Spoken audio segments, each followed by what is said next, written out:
Hoy vamos a analizar un documento bastante curioso, la Biblia del guerrero ario, y lo vamos a ver no tanto por su ideología, sino como un caso de estudio fascinante de cómo se construye una mitología moderna desde cero, con sus propios héroes, sus grandes caídas y hasta sus profecías de redención. Para entender bien cómo funciona, vamos a seguir el mismo viaje que el texto propone, paso a paso. Empezaremos por su origen mítico y avanzaremos hasta la visión que tiene del futuro. Fijaos, ya desde la mismísima introducción, el documento deja claras sus intenciones. Esta cita, que es directa del texto, no deja lugar a dudas sobre esa percepción grandiosa y, bastante militante que tiene de sí mismo. No se presenta como un simple panfleto, sino como una escritura sagrada para una nueva era. El autor, que se identifica como Paulo Orto, marca un objetivo muy claro desde el principio. Ojo, este no es un libro para ser leído sin más, sino para ser sentido. Lo que busca es despertar algo que llama una memoria ancestral, que estaría latente en la sangre de su lector ideal. Toda mitología necesita un punto de partida, ¿verdad? Un paraíso perdido, una historia de origen. Pues aquí, el texto establece su mito fundacional, una edad de oro y un origen divino que van a ser la referencia para todo lo que viene después. Y aquí hay un detalle que es revelador. Cuando habla de lugares clave como Hiperbórea, el origen de todo, no lo presenta como una Atlántida que se pueda buscar en un mapa. No. Lo define como un estado del ser, una condición espiritual perfecta que existía antes de la caída en el mundo material. Partiendo de ese origen, el documento atribuye a los arios primordiales unas características, directamente sobrehumanas. Antes de su caída, no eran mortales, sino dioses en un sentido literal, seres de luz, gigantescos, con un dominio total sobre la naturaleza y poderes que hoy llamaríamos divinos. Vale, entonces, ¿cómo se explica que haya mitos parecidos en culturas muy lejanas? Pues el texto propone su propia versión del difusionismo. Sostiene que esta raza divina se expandió por todo el mundo y que las grandes civilizaciones antiguas, desde Egipto hasta América, son en realidad ecos, vestigios de esa grandeza que se perdió. Ahora entramos en una parte crucial para construir este relato: la reapropiación de símbolos universales. El texto coge figuras que son conocidas en todo el mundo y las reinterpreta para que encajen perfectamente en su propia narrativa mitológica. El ejemplo más polémico, por supuesto, es la esvástica. Aquí se presenta con una etimología sánscrita muy concreta, desglosada para que signifique el camino del bien. La intención es clara: despojarla de sus connotaciones del siglo XX y reclamarla como un símbolo primordial y positivo. Pero el simbolismo va más allá. El texto conecta cada uno de los 4 brazos del símbolo directamente con los 4 elementos clásicos. De esta forma se le atribuye un poder cósmico, convirtiéndolo casi en un diagrama del control sobre el mundo natural. Y este argumento se extiende a otros símbolos. La cruz, por ejemplo, no se presenta como un símbolo de origen cristiano, sino como una versión corrompida de un símbolo solar ario más antiguo.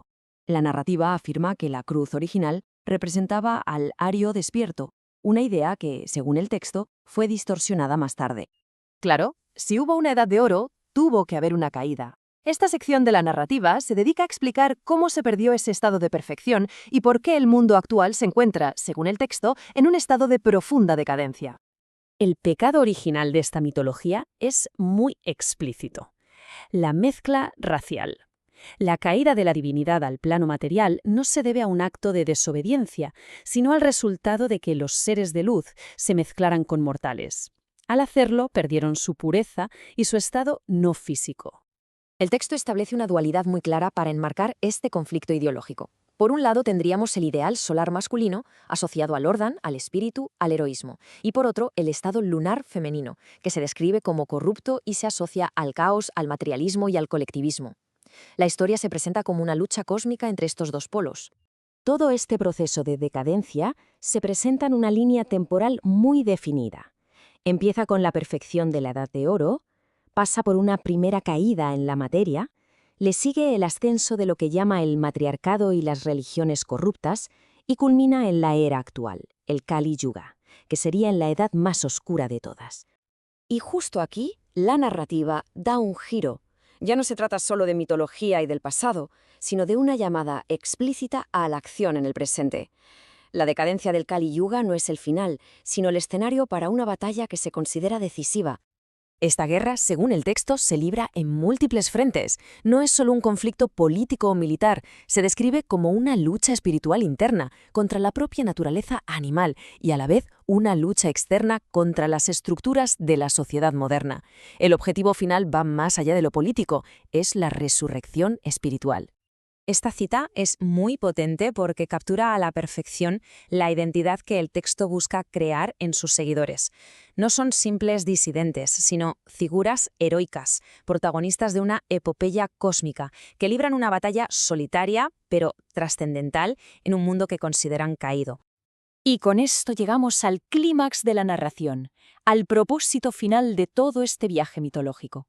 Después de la caída y la guerra, se revela la meta última, la recompensa por esa lucha en la Edad Oscura.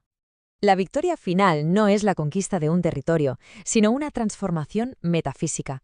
El objetivo es que el guerrero ario despierte la divinidad que, según esto, está latente en su interior, revirtiendo la caída y completando el ciclo para regresar a su estado original de hombre-dios.